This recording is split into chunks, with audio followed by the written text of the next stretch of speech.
Hi, Hi, welcome, good and morning. good morning. Thank you all for joining this Fireside Chat with Gwen. I'm going to do a quick introduction of myself before we dive into the much more fascinating topic today. I'm Juney. I'm a programmer turned producer, and I spent the last 5 years publishing over 50 titles on PC and console, both digitally and at retail. I'm currently taking a little bit of a break before I dive into my next big adventure, and in this time, I'm trying to give back a little bit to the community to help us all get a little bit better at what we do. I'll shortly be inviting Gwen to give an introduction of who she is and her journey so far.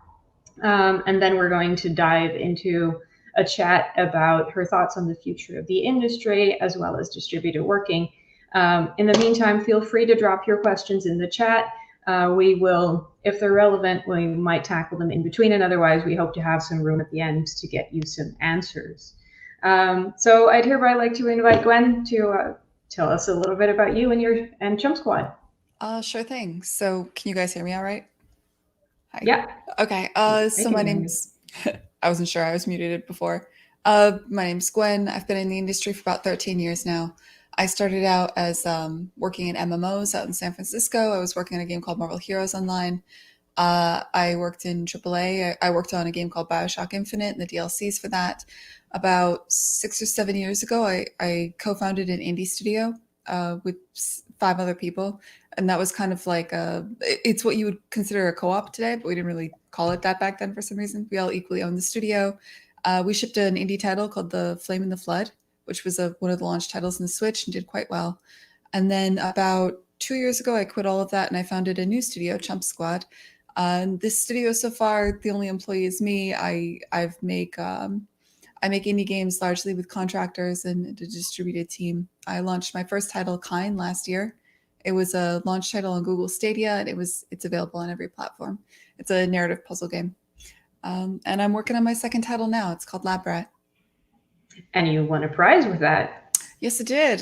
We were in a competition just last week, and we won an award, a grant, an award with a $50,000 grant prize. So that's pretty huge for a team my size. That's actually a decent chunk of the budget. I know, like at other studios, that may not be quite such a big deal, but here it's like sizable. Very cool. Well deserved and congratulations. Thank you. Say when and how did you come to the realization that you wanted to not just be part of the studio, but also want to start and run it yourself? Oh, so it was sort of like a gradual thing. I remember even I think when I was out in San Francisco, there's something about being out there. There's like uh, the executives don't know what they're doing. There's a kind of arrogance to everybody in San Francisco. It's a very much a startup culture. It's a culture of people who are eager to start companies. And I kind of caught the bug out there. I just joined in the fun. I was like, yeah, I'm going to start a studio someday.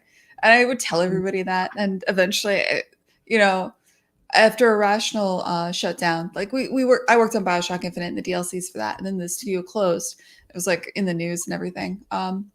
After that studio shut down, it was just like, well, I've always said I would do this. I better do it. I feel like I kind of I have to pony up now that I've been saying this for years and years.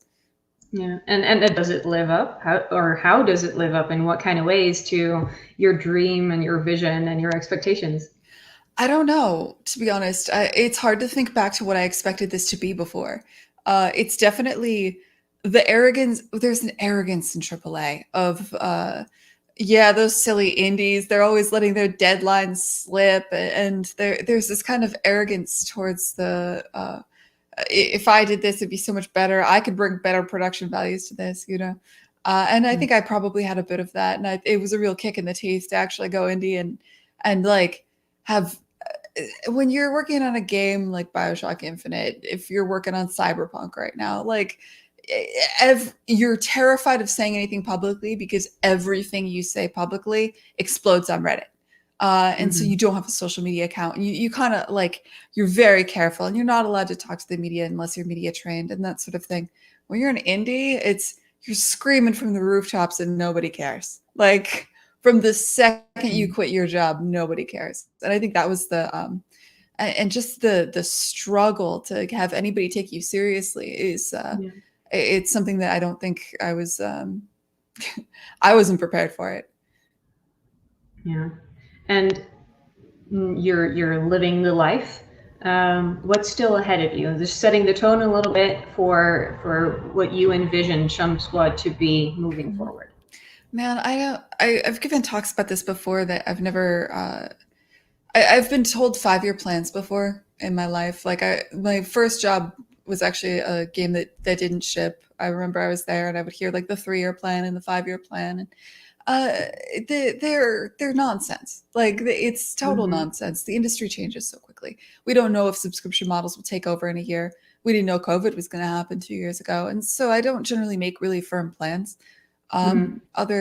I don't know exactly what Chump Squad it's going to be necessarily. I've goals. I want to sustain my life making video games. I have ideas as far as design goes for things I want to explore, and just a there's a multiple.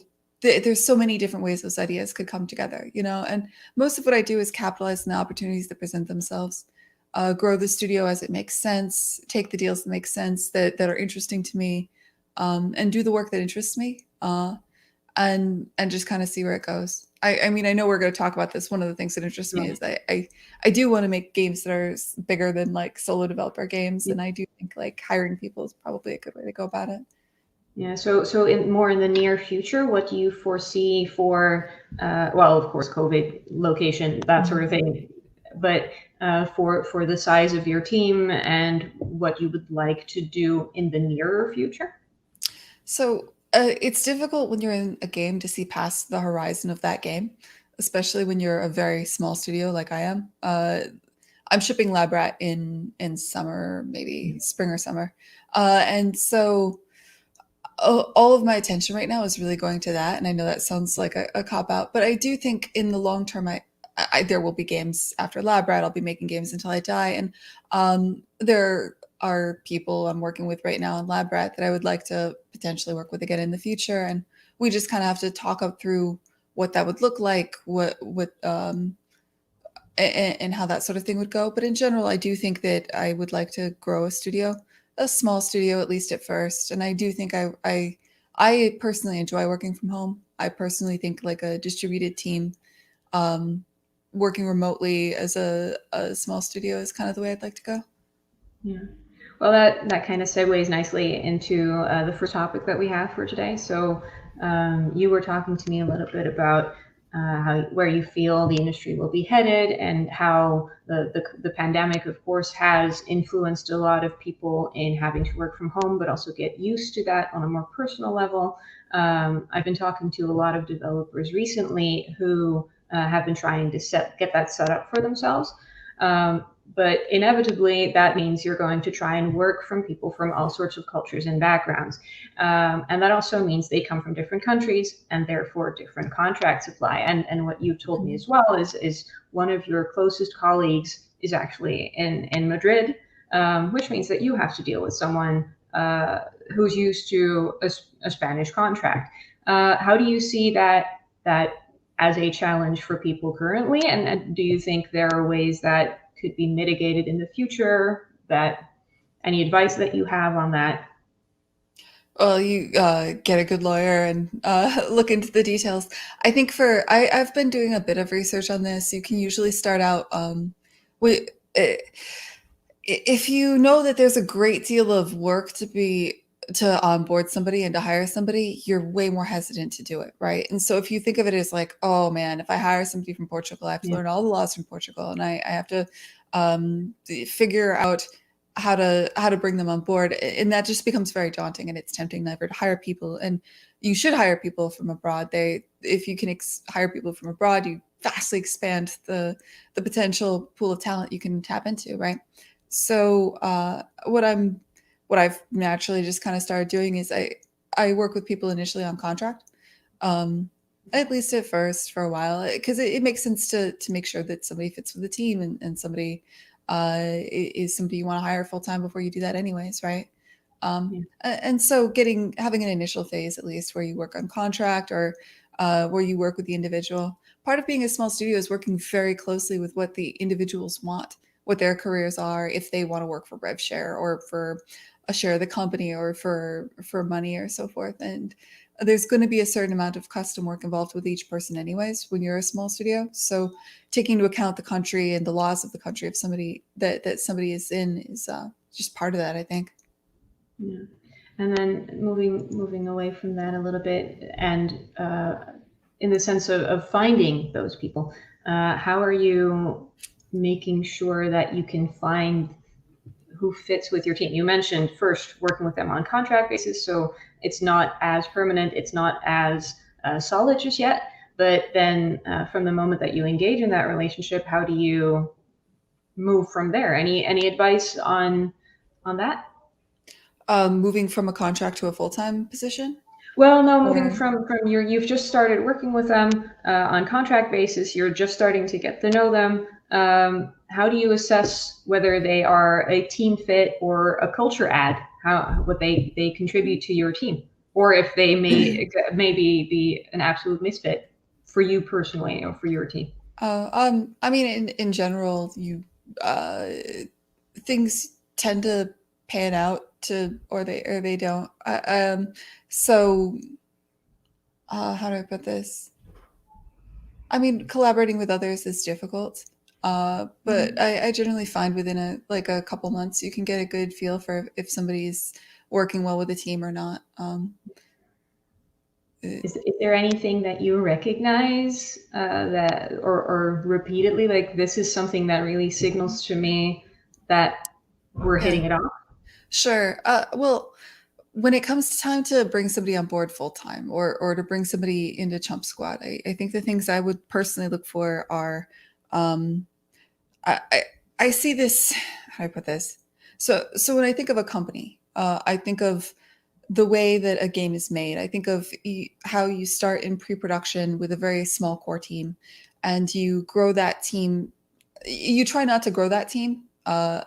You try to pre-pro with as small a team as possible until you hit about kind of a certain place in production where you know what you're making. And then I think it's smart to bring in a lot of temporary workers, contractors, bring in contract houses and that sort of thing to kind of fill out the rest of the game.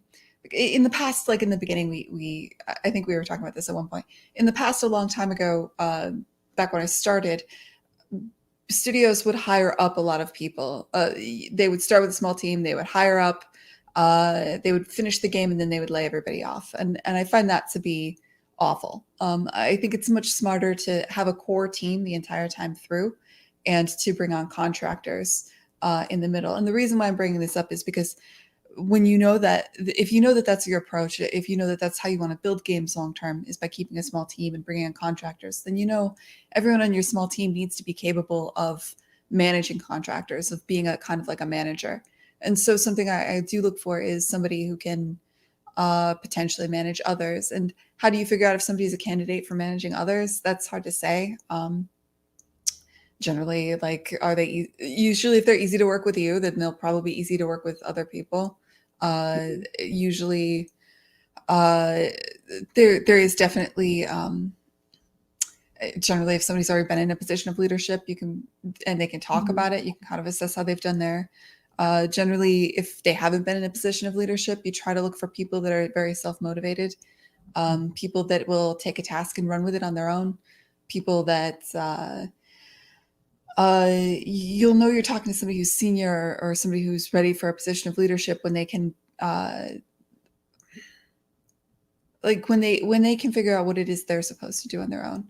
When you see this, and there's some people that do this to a remarkable degree, and you'll see it immediately. Like there's Mhm. some people that will take a weekend because they have like a brilliant idea for the game, and they'll go and they'll make it, and they won't ask permission, and then they'll show it to you, and maybe you're like, "Ooh, that's cool, but you know, it's not what we're going for, and here's why," or maybe it'll be incredible.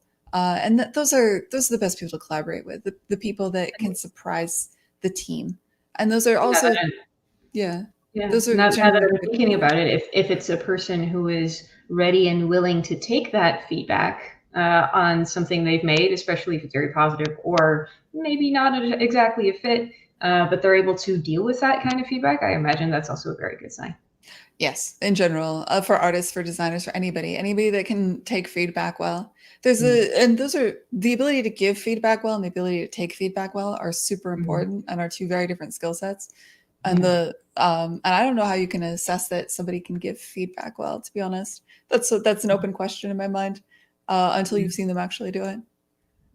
No, true, true. And then at some point, you have a few people that you gel with very well. You figured out through active working. Um, what are the sort of communication trends that you notice that you really like, that your team really likes? How do you facilitate that communication in a distributed setting? So, are you talking kind of like software or best practices? I generally All find of it. okay. There's loads of talks on like the software question, right? I won't Hmm. say I've this figured out. Hmm. I definitely have a No, but very what do you guys do? What works for you? I mean, I the way I communicate with each team member is slightly different. For the most Hmm. part, the only consistent thing is we all use Discord. Right now, mostly it's a very hub and spoke sort of thing where Mm. everybody Okay. kind of talks directly to me. And I will say that is one of the So biggest. you don't have a, do you have a server as well or not? Yeah, we have a company Discord, and I put announcements there. But for the most part, how do I put it? You know, when you're in a physical space, you'll have that thing where you start a conversation with somebody and you're like, you know what, this involves sound. Let's walk over here and let's get, the sound guy in. And you'll kind of move around from desk to Yeah. desk and form like a little posse to where everybody will talk to each other. One of the Hmm. big drawbacks of being online, and this is something I've heard talked about by many studios, is Yeah. that it becomes more hub and spoke. It's harder to get individuals, especially individuals that I'm Yeah. contracting, to talk to each other. Um, and it hasn't been necessary for the games that are at our scale, that are very small. But Mm. as you get bigger, you need those kind of cross discipline conversations to happen. I can't be in every conversation. Mm. The studio is small enough right now where I absolutely can and totally want to be, but I can definitely see a world where that becomes a bit of a problem. So right now we're very hub and spoke. I talk to each individual, some through email, largely I DMs on Discord. Uh, Lucas and my designer and I work on mostly he works heavily in Miro. So this is like a kind of like a board where he can kind of put puzzles and I can, Yeah. and move them around and we can talk about them and point at them and that sort of thing. And so the tools are there and great. I think and for the most part, I'm like, if something's not broke, don't fix it. But in reality, Yeah. we could probably find more processes specifically. Like probably, Lucas and I should have a meeting every week, and I should probably Mhm. do that. Now that I'm talking to you, I don't have a producer yet to tell me to do the obvious things. But Yeah, that my first thought was, are you doing stand-ups? But if you're still working with a lot of contractors who may not be working at the same time in the same time zones, that is going yeah, to be a challenge for sure. it's very different at this. I am at a micro scale, right? I'm the only person in the project full Yeah. time. I've got a lot of people working part time when they can in odd hours here and there around the world. When I was at the on the Flame and the Flood, we didn't have an office initially for that game, and there were 6 of us working every day full time, the same hours. Yeah. And in that environment, we sent off a kickoff email every morning. Here's what I did yesterday. Here's what I'm doing today. And it was one email, like it was the daily email, and it had a Mhm. kind of chain. And I think if I ever Yeah. grew a studio to be bigger with more full-time people, we would probably Right. kick that off again. Because I did find that was good to just keep tabs on what everybody's doing. Um, and it's nice to see what other people are doing. It's motivating. Yeah, and I could see that help a lot with people in different time zones as well, that you get a kickoff email when someone's starting their day. So you get the signal like, oh, this person is starting now. They're present now, especially, I mean, not going to say that everyone's going to work in set time blocks, but you at least know like, oh, they're up, they're around. Maybe I can touch base with them somewhere over the next couple of hours. Um, are there any other things that it sort of touches on the part-time topic? How do you manage otherwise people in different time zones, but also people who work part time? How do you take that into account in your planning? And otherwise, how do you deal with the communication around that, like for scheduling a chat, a meeting, that sort of thing? Mhm. So this is pretty easy at the scale that I'm at. I have four Mhm. people that I'm collaborating with. One is working, I want to say it shoot, I don't know, like 20 to 30 hours a week. Soon he's going to go up to 40. in Madrid, and that's the person that's working with me the most. The other is a writer that has a full-time job and works kind of like odd hours at night out in Seattle. Um, and that's I kind of ping him like, hey, I have work. When you get to it, can you get to this? And he'll give me an Mhm. estimate. Like, I'm busy tonight. I'll get to it tomorrow. And we kind of schedule his work because it's very few hours here and there. Yeah. Um, uh, Let me think. For Brax, the individual that's working on sound, that's largely this is a person that's working on several different contracts. And honestly, I actually don't know whenever I'm going to Yeah. get him, but he's got a massive pile of work. And he's Mhm. like, I need this pile of work done by the end of December. And I don't care how you do it Yeah. or when you do it. Just check in with me whenever you update anything. Let me know before you start working and after you're done working on at any given time. And this individual is out in Seattle as well. I get DM'd a lot on my phone. I just always have my phone on me because Yeah. it is like between Madrid and Seattle, it is quite the entirety of the day for me. Um, And how do you do that planning around, like you have a vision in mind for spring to maybe around there, summer-ish, um, when you don't have a guarantee when people are going to have availability? How do you make sure that you mentioned I will just give them a deadline for December, but how do you decide I need it in December? Like, how do you decide when you are going to need certain batches of work? well, there's always some kind of deadline, right? So for first, we had a beta, and I knew I wanted to have the beta before this show. We talked about that AT&T competition. Yeah. I knew that competition was going to spoil some bits of the game, and I didn't want the diehard fans to have the game spoiled. So I knew I had to have that beta before that. I had to start the closed beta before that, and so the audio and everything for the first about half hour to hour of the game had to be Yeah. done. And so that's a deadline that needs to happen. And the other side of this is like I don't have a Mhm. producer, but I do have a Mhm. schedule in mind. Like I need to be. I know in order to finish I've done this enough. I'm like, okay, in order to finish the game, I need to be Yeah. here 3 months before launch. I need to be here a couple months before launch. And so it's basically at that point they can work any hours they want within like a certain period Yeah. of time, as long as the work gets done. Yeah, and super practically speaking, LabRat is going to start on Steam and then possibly the rest later, or what Uh, is the plan? the plans are the plans are Or not. for as far as you've announced anything, of course. Yeah. I've been very careful not to announce anything because Yeah. the Labrat will launch in 2021. That is not even a question. The Hmm. question would be if a Game Pass deal would change my life. So obviously, I'm Right. not going to Yeah. Okay. say. At the moment, the Yeah. current thinking is Steam. Mm, Yeah. Okay. Yeah. That's gonna help with the timeline and submissions. It's just the producer in me is like, yeah, but yeah. submissions and then ingestion time, and then you have to think Yeah. about this planning way further out. So I was just trying to put that timeline in my head. So the way I think about it, because I've done like multi-platform releases before, is you've got like kind of your dream platforms. You've got kind of like the platforms you're going to hit minimum. Like I can hit Steam, so then you plan for Steam, and you just know like okay, if I do port to a console, that'll probably tack on 2.5 to 3 months. I know exactly who I would talk to Yeah. about that. I have a contract house I've worked with for that in the past. Um, and in general, you be careful not to announce anything just in case, because Yeah. the truth is a lot of the business is moving towards subscription models, Mhm. deals, and that sort of thing, and you don't want to say something and then have to go back on your word later. Yeah, absolutely.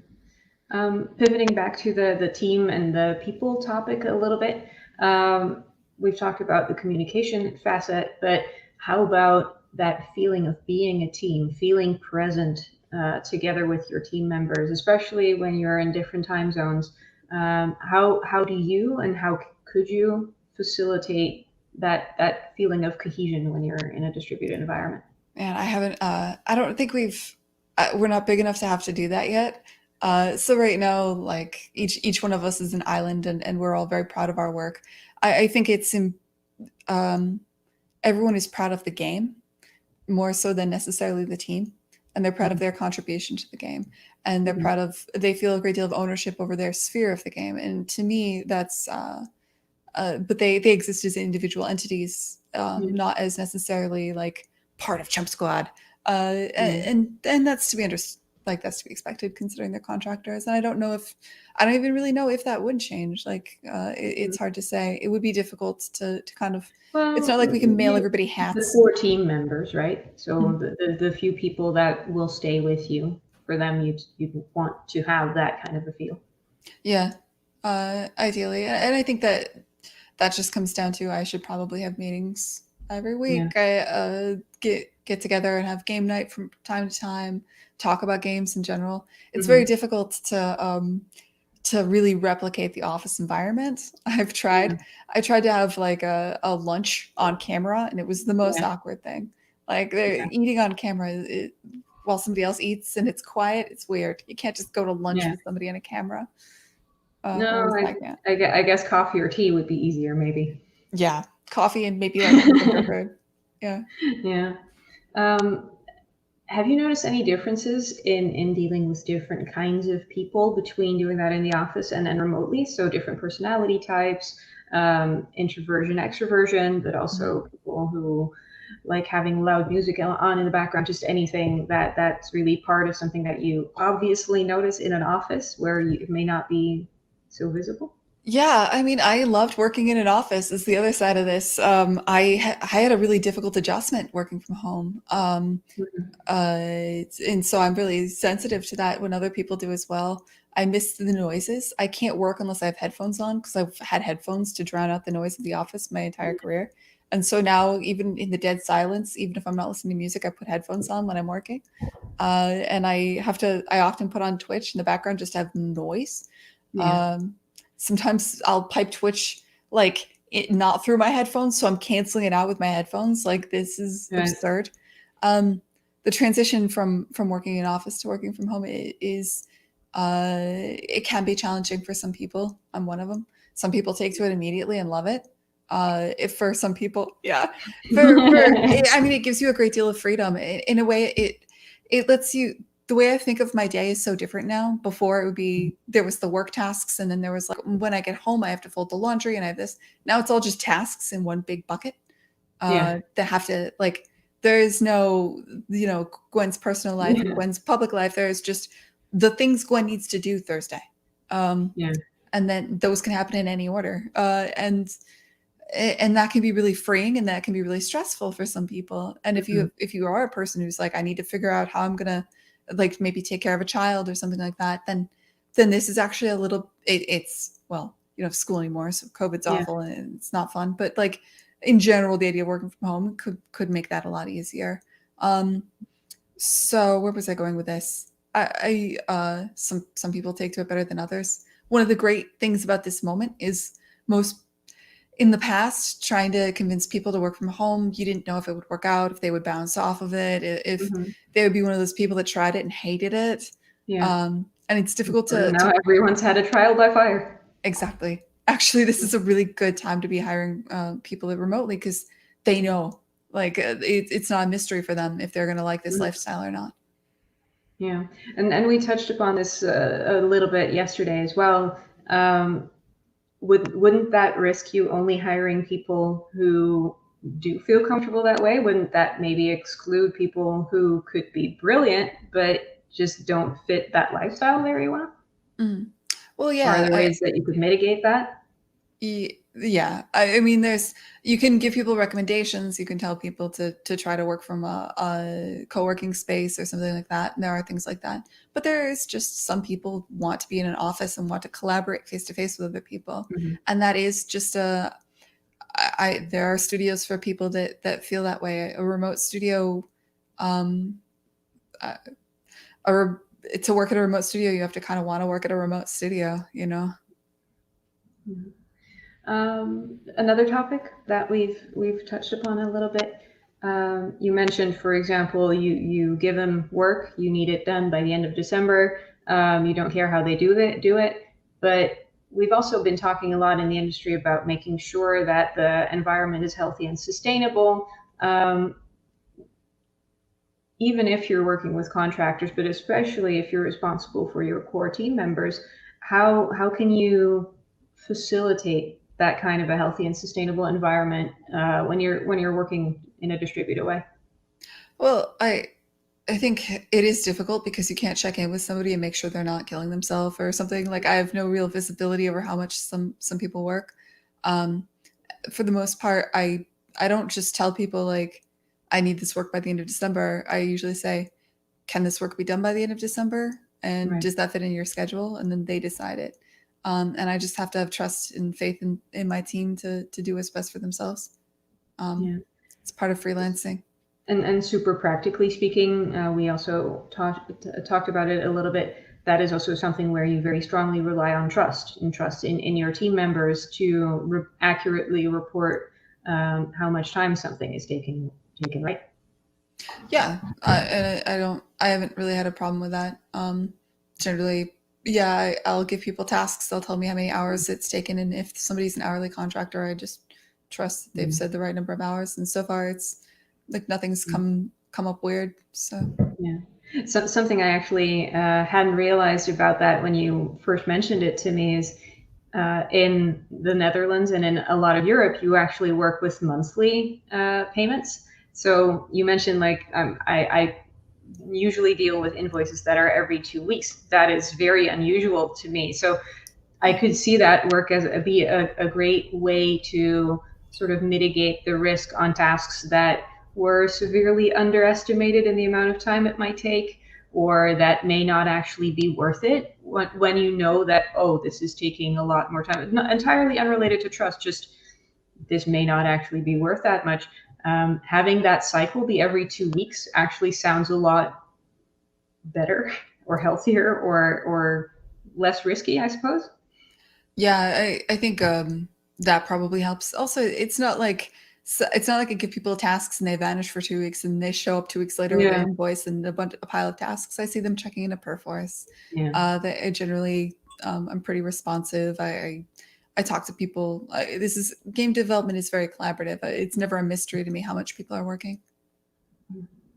And sort of an extension of that topic is we also touched a little bit upon like HR. So something that a larger company can offer is specific career advancement support, maybe a career development plan, but also have a point of contact if there are personal circumstances, or have a neutral party for dealing with interpersonal collisions between team members. How do you see that? How does that work for your team? Um, well, so, again, so far it hasn't been an issue because Chump Squad is one person, and if I've got beef with me, which I do, I have to also peer mediate it. Hmm. The Yeah, but the even with oh, go contractors, on. you still build up that relationship, right? So, Yeah. Um, hmm. I'm very fortunate that nobody has ever regretted working with me, and everybody like it's like I try really hard to make that to be the case. Like I put a great deal of effort into making sure everybody's having fun and enjoying their time, and everybody knows exactly what's coming ahead of time. mhm. And because we don't, yeah, and because there's no opportunity for something like some sort of super awkward Mhm. event to happen necessarily because we're not in person hanging out every day or, Yeah, and so we haven't had any kind of real personality collisions yet. yeah, uh, so I guess maybe I've been lucky. I have not yeah, had to hire an external person to deal with that sort of thing. yeah. And when you grow a little bit bigger, especially in your core team, are there things that you would immediately turn to that might be good practices? I think that's something is part of building a studio, and growing a studio is working with the people that you're growing the studio with. So Hmm. that it wouldn't be something where I would sit down and write up a list of best practices. It would be something where me and the first couple of employees get together and we're like, what is our policy for XYZ? And we would come Yeah. up with that together, because it has to be a company that we all want to work at. And I think the bones have to be made by all of us. How do you recognize when you've reached that point? It's a good question. Definitely. I mean, the second I have the first hire, sometimes some amount of this I've experienced in the molasses flood was a bit of trial by fire. Like the you don't we didn't need to have a vacation policy when all six of us Yeah. were owners, and we understood that we were okay with the idea that let me think. So at the molasses flood initially, if you wanted to take a day off, you took a day off, and there was no vacation policy or anything like that. Yeah. And then it was when we hired our first employee that was not an owner. That was the moment when we were like, okay, Yeah. this is actually Yeah. unhealthy because now it's different. As soon as you have a hierarchy, that becomes the Yeah. moment when it's necessary. Mm. Like when everybody's in the molasses flood, it was a co-op. We all equally owned it. We all kind of like jived and figured out what we wanted to do, and things could be way looser in that scenario. And right now, like I'm the only person that owns this company. I hire Mm. contractors. It's very easy in that scenario. As soon as you have a hierarchy where somebody's relying on you for their livelihood and they can't necessarily just do whatever they want because they own the same amount of the company you do. As soon as you have Yeah. that situation, that's the moment when you suddenly need to put things in place to kind of Yeah. protect your employees against you Yeah. accidentally doing something wrong. Because the truth Yeah. is what I described there, where you can take time off if you want it. There's no sick days and no vacation time. It's actually really Yeah. unhealthy to have an employee do that because they'll never take that time off. Yeah. At least in America, we're crazy here. Yeah. Because they'll feel like they're laying down the team, or they'll feel like that, Yeah. that they won't track it in the same way. You know what I mean? Yeah. And sort of I also mentioned career development, so making sure that people aren't just enjoying what they're doing, that they're also growing. You also had some interesting thoughts on that, on Oh, how you would do that. well, I You mean, I mentioned. think. Go ahead. Yeah, go ahead. I don't remember what I said yesterday, but I think for the most part, you just have to check in with people and see what it is they want to do, where they want to go, what they're Mhm. interested and excited in, and so there's always going to be. This is true for everything. This is true for business. This is true for, and your relationship as a business with other businesses is very similar in a way to your relationship with other Yeah. employees in your studio. There'll be there's the things that Gwen wants. There's the things that Yeah. I want to accomplish artistically, Mhm. as a business owner, and there'll be the things that the people that I work with want. And we just Yeah. find that, and within the overlap there's an array of different ways we can work together. And there's different, everything is kind of up in the air, but you just kind of see where your goals align and you figure out a Mhm. path that makes both of you happy. Yeah. Yeah, I wanted to make sure that you that you highlight that because I don't think that's something that every founder realizes. So I could easily see a founder contractor relationship become, well, I'm giving you this task and you just do it, and then at some point it's done. But you are actually conscious of that, and you're already thinking about, okay, so I'm talking about these kinds of things in a sense that, hey, these are the mutual challenges we have for this project. Which part are you interested in picking up? Which parts should you pick up, and that sort of thing. So it's just something that I think could inspire others. So I wanted to Sure. touch on that. I mean, this Yeah, does go go ahead. back to something that I said earlier, which is there's two different kinds of contractors, right? There's your hired guns that are coming in to just get like, I need 10 effects. Mhm. You are a specialist in effects. You're going to come into my project. You're going to drop in 10 effects, and you're going to go. And this is great. And then there's your core team, and I think your core team is the one where you definitely need to make sure that they're happy, and then that they're moving in a direction that they want to move in. Yeah. Cool. Before I dive into the question box, are there any other last tips, tricks, best practices, tools that you couldn't live without? Anything where you're like, hey, I would totally recommend this thing to people working in a It's one distributed of way? those. This is always hard because the things are so obvious. I wouldn't even bring them up. Like I was talking to my friend the other day, and he was blown away by how easy this Google Suite is. Like just using Google Docs and Yeah. Google Calendar for everything. And I'm like, yeah, duh.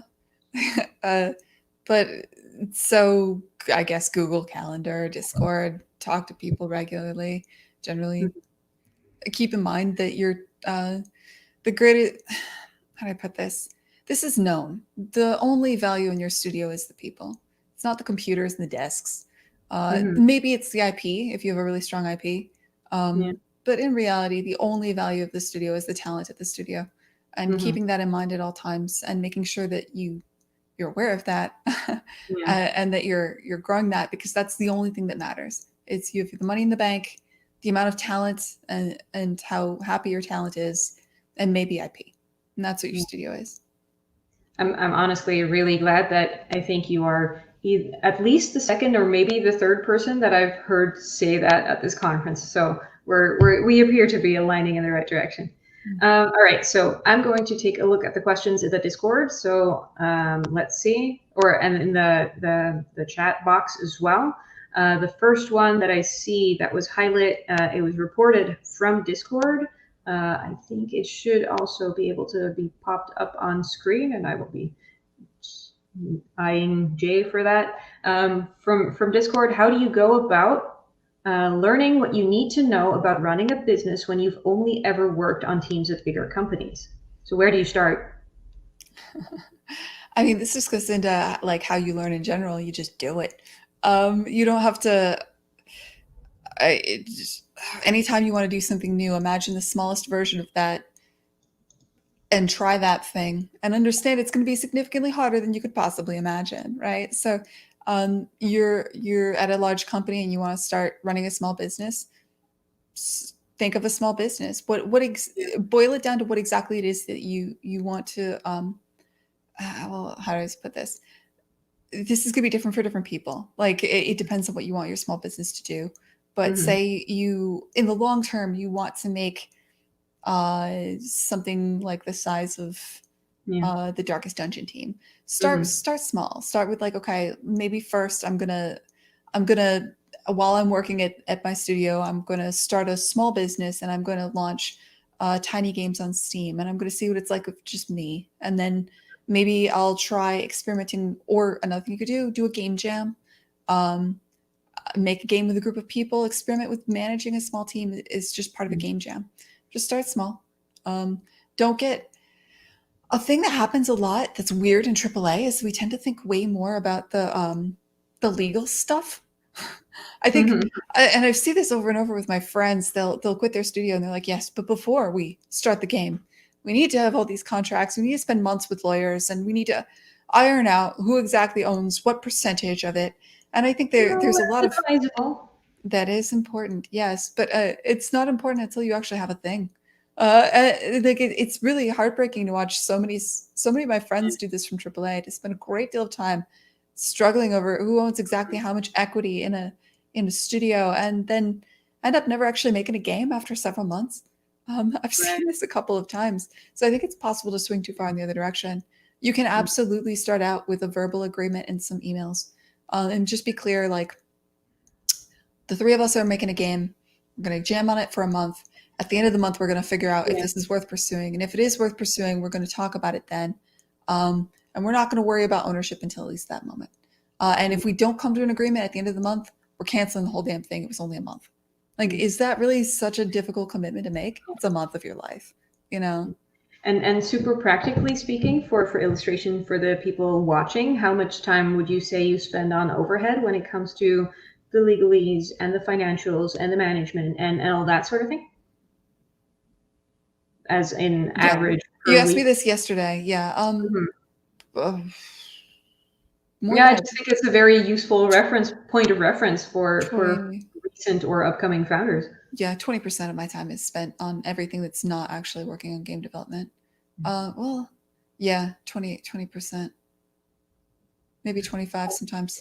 Yeah, cool. All right, so for the next question, you mentioned early on you will look to take jobs in the future that appeal to you. What type of ideas do you find interesting? What are you not interested in? Well, I guess you've made it kind of clear that for now it's definitely Chump Squad, but yeah. Well, the jobs that Chump Squad would take on. So when I'm looking for work, I look at so things that interest me right now. I'm really interested in asynchronous multiplayer. I'm interested in ways people can play video games together, even though it's a single player game. I'm passively interested in what's going on with Twitch. Sometimes I'm always really surprised by what happens there. It's not a culture I totally understand very well, but it is interesting how people interact on Twitch. That's something I think about sometimes. There was a moment when I was kind of briefly interested in VR, but that kind of passed. I wouldn't say I'm super interested in necessarily making a VR game right now, but I am always watching that. In general, new, cool, unexplored design space is always very compelling. Yeah. Um, yeah, stuff in like that kind of direction, I think.